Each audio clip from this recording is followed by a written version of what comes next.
The West Australian government has backed down and abandoned its controversial Aboriginal Cultural Heritage Act.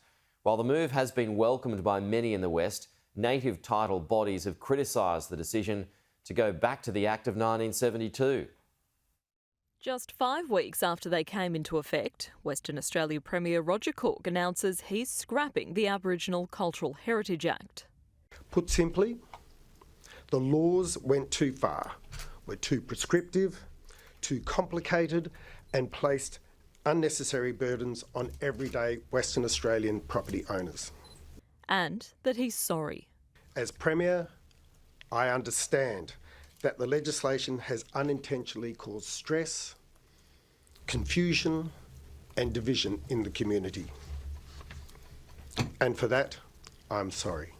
WA Liberal Party leader Libby Mettam says there were extraordinary scenes in Parliament at the time of the Premier's turnaround. The Premier's first response when we raised issues about these regulations and the laws when they came into effect was he compared the opposition to dogs returning to our vomit. We were accused of being racists and accused of dog whistling. Rushed through Parliament in 2021, the Cultural Heritage Act was introduced after mining giant Rio Tinto destroyed ancient rock shelters in Juukan Gorge in the state's Pilbara region.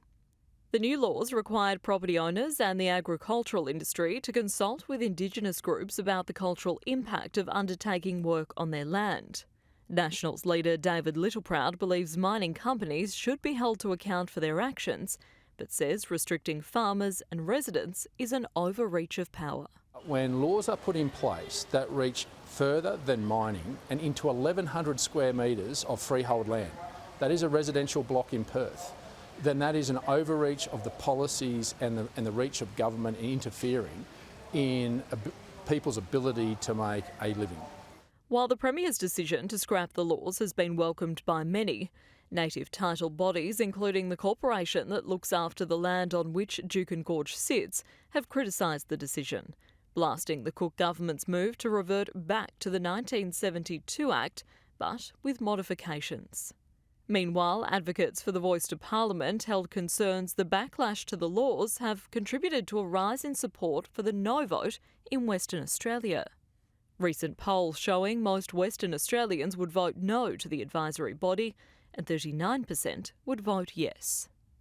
Christy Lloyd, Sky News.